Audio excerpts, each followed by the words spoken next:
I'm not even going to try the mic stand. But. Chairman, again, thanks for having me out. I appreciate it. And all of you, especially the Cherry Hill folks, thank you for everything you did. Because as we know, we can't do it alone. We need everybody. We need everybody in this room. I actually spoke a couple weeks ago down at Chairman Fay's event. It was a good time. It's about teamwork. It's about getting everybody together. And that's what we're here about. That's what we're here to do. And I think the chairman just said it quietly. The room's getting bigger. And that's a good thing. That's right. Because we're all getting it. And I think the people are behind us because they're getting it. And they see what's going on out there really needs to stop. But I want to start about a year ago. This exact event was probably my first public speaking engagement of my candidacy. And quite frankly, probably 15, 20 times a day, I was reminded of it throughout the campaign. Because you know that silly commercial that was constantly run against me? With the donkeys in it and all that? If you remember, probably the first half of the campaign, there was a podium I was standing in front of, and it had the mansion decal on it. That's where it was, and that's where that picture was from. So I was constantly reminded that was the first speaking engagement I did, so thanks for that. And as you know, I spoke to Josh earlier, just kind of talking about the trials and tribulations of running for office, and himself never being through it. And I was actually asked the other night by someone else I was over at the town hall that 1210 had over at the Constitution Center the other night.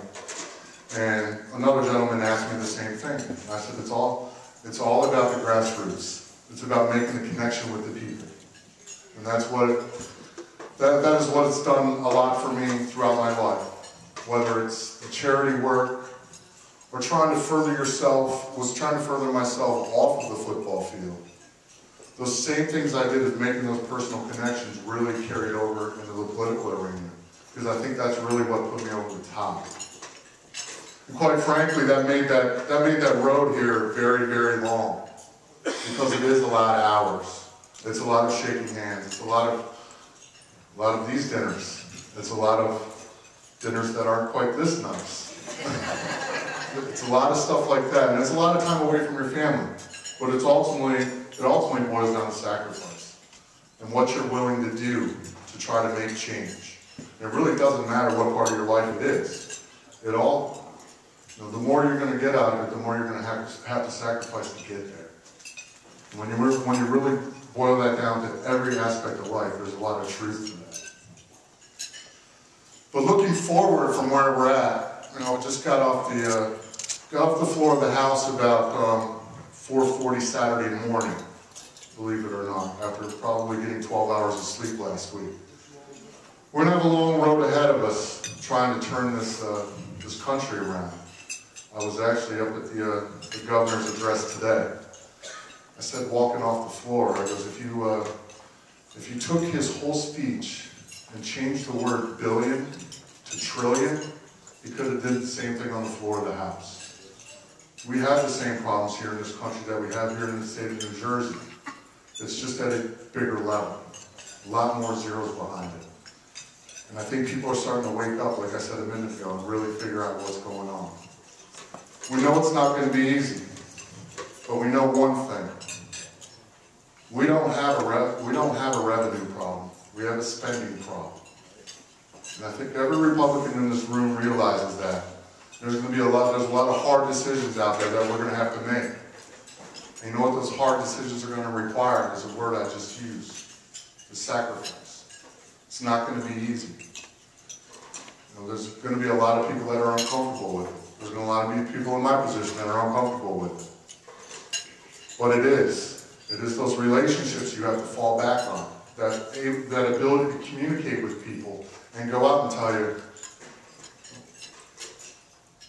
is what you're doing going to leave a better place for your children and grandchildren. Now, I've heard Frank Luntz speak many, many times. The first thing when he walks in the room, he pulls out his cell phone.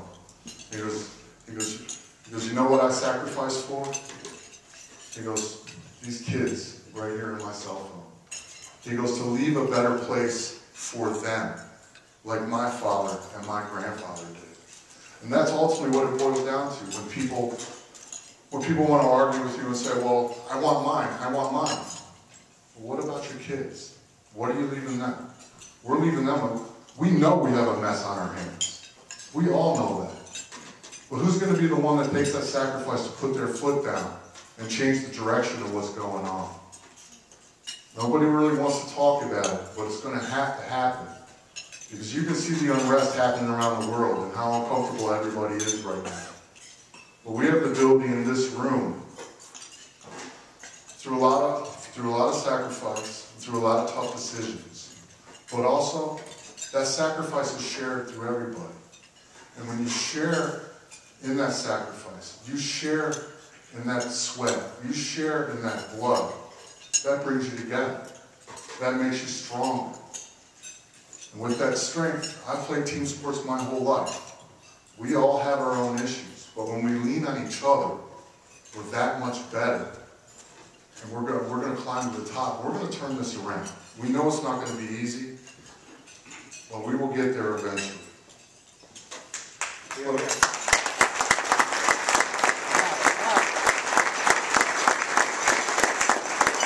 But it ultimately comes down to setting goals. And setting and going out every single day, no matter what your goal is. Whether it is Chairman DeMichelle trying to rally this party to get as many Republicans he can get elected. Well, if that's his goal, he goes out and does everything he can. He relies on other people to help him along that process, where if he's giving you a call list that he needs you to get 5 people to show up to the next dinner, that's your part. We're all in this together. We all have our own role in this. And that's all you can ask. All you can ask for is everything you've got.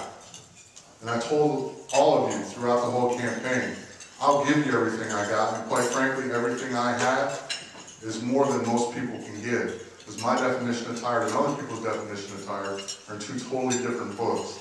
And when I tell you I'll do that, I've had the question of the week is, did anything surprise you in Washington, D.C.? And I told a couple of people this story earlier today. I guess, quite frankly, the hardest part thus far has been all the walking.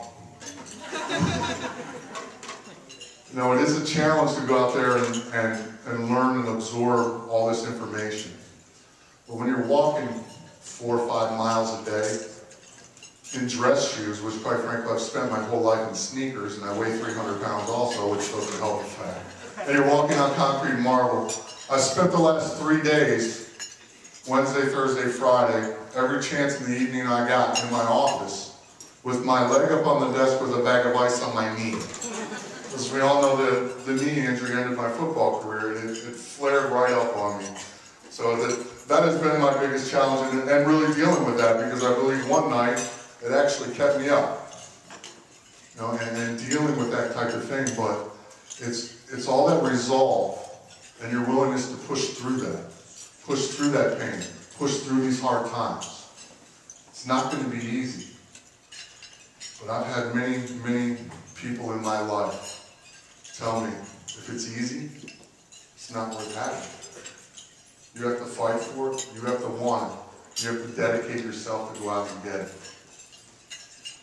I think, I know I'm preaching to the crowd on that, because we're all in this room. It's the ones that we know that carry that R behind their name, that aren't here, that we got to get motivated. Because the more people we have, the more ground we cover. We go back to talking about grassroots, and it is that. It's about covering, getting to people, letting people know what the real facts are. Because we know partisan politics, how everything gets skewed day in and day out. It blows my mind when I sit there and people talk about things. I'm like, That's not even a half-truth. You know, it's amazing that we can go on. But also in that, they're doing that. They're trying to motivate people out of fear. But the best motivation is the education. When the people know the numbers, they know it's not going to work. People like myself, they step up and say, I'm tired. We need to stop. We need to change direction. And I'm willing to take all those things that were thrown at me. And you all watched it. It wasn't easy. But it was that commitment to my family, to my children, to my grandchildren, that I really thought that I needed to get involved to really turn this around.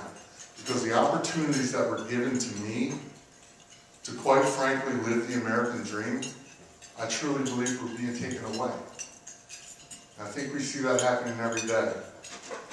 But you can feel it in this room. You can feel that energy, that everybody's tired of it, and we're ready to move on. No, I'm not one for long speeches, and I think I probably spoke more right here than I have in the past few, but I truly appreciate everything you guys have done. I'm going to do everything I can to get this country back on track. It's not going to be easy. It's going to be an uphill battle, but I appreciate all your support.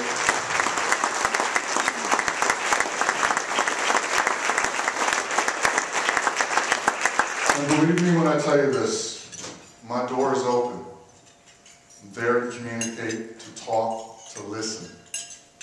You know, listening is something I think is kind of gone by the wayside in politics. What is ultimately, listening is information gathering. And if you're not listening to people, how do you know what the people think? How do you know what the people want? How do you know what the people need? I think leadership in the House on the Republican side has really taken a grasp of that. Within the fact that they've changed our schedule, so we're basically every third week we're in the district. We're in the district listening, talking to constituents, figuring out what their needs, what their wants are, figuring out how we're going to solve these problems. They get it. We have a freshman class. There's about a third of the Republican Party in the House that gets it, because we were all elected on this mandate of change. Stop spending money we don't have. I appreciate you guys' time. I look forward to working with you, and truly it is an honor to be your congressman. Thank you.